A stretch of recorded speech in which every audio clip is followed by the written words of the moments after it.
شریعت نے جو حصہ مقرر کیا ہے وہ حصہ ہر آدمی کو لینا۔ اسی لیے اللہ کے نبی صلی اللہ علیہ وسلم نے بیان فرمایا کہ الحق الفرائض باہلها، کہا جو فریضہ ہے میراث کا، جائیداد کی تقسیم کا، سب حصے داروں کو ان کا حصہ پہنچا دو، کسی کا حصہ نہ لینے کی کوشش کرو اور نہ اپنا حصہ کسی کو دینے کی کوشش کرو۔ جو حصہ اللہ نے مقرر کیا ہے تمہارے لیے اور جو حصہ مقرر کیا ہے دوسروں کے لیے، جو حصہ مقرر ہے مردوں کے لیے، جو حصہ مقرر ہے عورتوں کے لیے، جو حصہ مقرر ہے بیٹوں کے لیے، جو حصہ مقرر ہے بیٹیوں کے لیے، جو حصہ مقرر ہے گھر میں ماں کے لیے اور بیوی کے لیے اور اس کے مقابل میں شوہر اور باپ کے لیے، تو سب کو سب کا حصہ پہنچا دو۔ یہی انصاف، یہی اسلام کا انصاف ہے۔ مسلمانوں کو اللہ رب العالمین نے اسی بات کی تعلیم دی۔ اور وصیت کے اندر دوسری چیز یہ ہے کہ کبھی ایسا ہوتا ہے کہ ایک باپ کی کئی اولاد ہوتی، باپ کی زندگی میں کسی جوان بیٹے کا شادی کے بعد انتقال ہو جاتا ہے، باپ موجود ہے ابھی، بیٹے کا انتقال ہو گیا، بہو بیوہ ہو گئی، بچے ہیں اس کے پاس۔ شرعی اعتبار سے جو آدمی باپ کی موجودگی میں جو جائیداد چھوڑ کر جانے والا ہے، اس کی زندگی میں کسی کا انتقال ہو گیا تو انتقال ہو جانے والے آدمی کا حصہ نہیں، جو زندہ ہے ان کو حصہ ملے گا۔ اب ظاہر سی بات ہے، وہ تو بیٹا، اس کی اولاد ہے، اس کی بیوی چھوڑ کر کے گیا، ان کی زندگی کا گزر بسر کیسے ہوگا؟ جس کو کہا جاتا ہے کہ پوتوں کا دادا کی جائیداد میں کیا حصہ ہو، تو یہ پوتے وہی ہیں جن کے باپ کا انتقال ہوا، دادا موجود ہے، تو یہاں وصیت ہے۔ یہ بھی اسلام کا نظام احسان ہے۔ اللہ کے نبی صلی اللہ علیہ وسلم نے یہاں دادا کو ذمہ داری دی ہے، دادا کو ذمہ داری دی ہے کہ اپنے پوتوں کے ساتھ احسان کا معاملہ کرے، نیکی کا معاملہ کرے۔ اس کو یہ معلوم ہے کہ جوان سال بیٹا ان کی زندگی میں چلا گیا ہے اپنے بیوی اور بچوں کو چھوڑ کر کے، اور اس کے مرنے کے بعد اس کی جو اولادیں ہیں وہ جائیداد کو تقسیم کر لیں گی، اور شرعی اعتبار سے اس پوتے کو اور پوتیوں کو جائیداد میں کوئی حصہ ملنے والا نہیں ہے۔ تو دادا کی ذمہ داری ہے کہ ایسے وقت میں اپنے پاور کا استعمال کرے۔ اسلام نے اس کو حق الوصیہ دیا، وصیت کا پاور دیا۔ آپ 1/3 جائیداد کی وصیت اپنے پوتوں کے لیے کر سکتے ہیں، اور یہ اسلام کی تعلیم ہے۔ ظاہر سی بات ہے، وصیت جو اللہ کے نبی صلی اللہ علیہ وسلم نے خیر کے کاموں میں کرنے کا حکم دیا ہے، اس سے بڑا خیر کا کام کون سا ہوگا اس دادا کے لیے کہ وہ اپنی جائیداد میں اپنے بیٹے کے مر جانے کے بعد اپنے پوتوں کے لیے وصیت کر کے جاتا ہے۔ یہ بہت بڑا نیکی کا کام۔ بہت سارے لوگ کنفیوز ہو جاتے ہیں کہ حصہ نہیں ملے گا۔ میرے بھائیو، دادا زندہ ہے تو اس کی ذمہ داری ہے کہ بیٹے کے مر جانے کے بعد پوتوں کے لیے وصیت کر کے چھوڑے، اس سے پہلے کہ لوگ اس کی جائیداد کو تقسیم کر لیں۔ تو 1/3 کی وصیت کرنا اس کے لیے جائز۔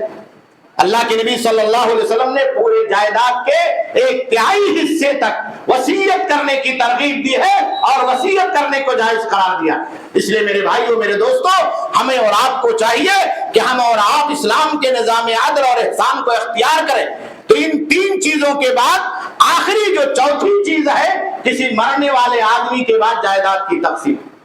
پہلے کفن دفن کا انتظام، خرچہ، اس کی جائیداد میں سے اگر کوئی ذمہ داری نہیں لیتا ہے، پھر قرض کا انتظام، قرض کو ادا کیا جائے گا اگر کوئی ذمہ داری نہیں لیتا ہے، پھر وصیت کی تنفیذ، جو بھی وصیت کر رکھا ہے اس مال میں سے مائنس کیا جائے گا، پھر اس کے بعد جو بچے گا اس کو شریعت کے نظام کے مطابق مردوں اور عورتوں کے درمیان، بیٹوں اور بیٹیوں کے درمیان، لڑکوں اور لڑکیوں کے درمیان، شوہر اور بیوی کے درمیان، ماں اور باپ کے درمیان جو بھی زندہ ہے اس میں سے اسلام کے نظام کے مطابق تقسیم کیا جائے۔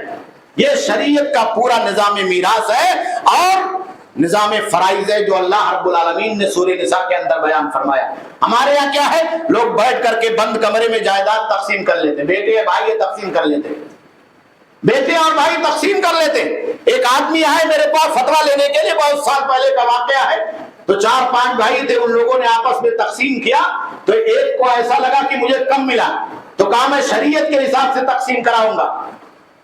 تو آئے یہاں مدرسے میں نے صرف اتنا پوچھا تھا کہ آپ کے پاس کوئی بہن بھی؟ کہاں بہن تو کہا میں نے بہن کو بلایا جائیداد کے لیے؟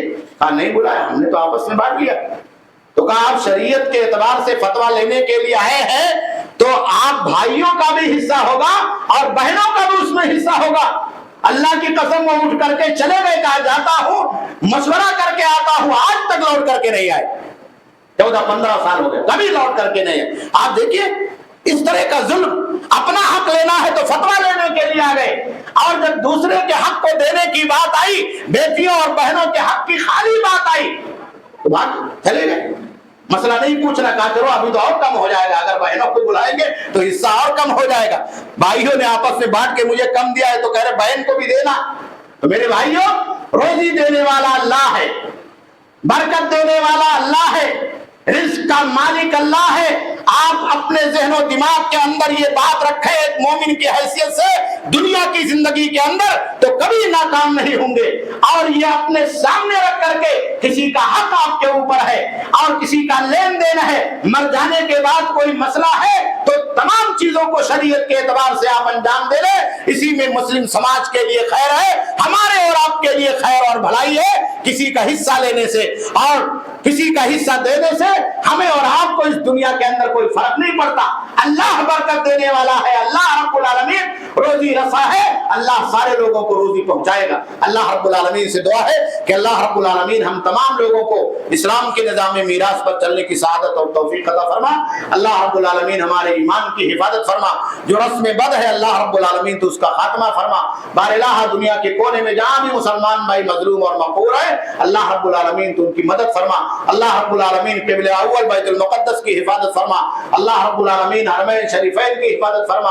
اللہ رب العالمین ہم تمام لوگوں کو دنیا کی زندگی میں ایمان پر چلنے کی سعادت عطا فرما۔ خاتمہ اسی ایمان پر ہو، کلمہ لا الہ الا اللہ محمد رسول اللہ صلی اللہ علیہ وسلم پر ہو۔ ربنا تقبل منا انک انت السمیع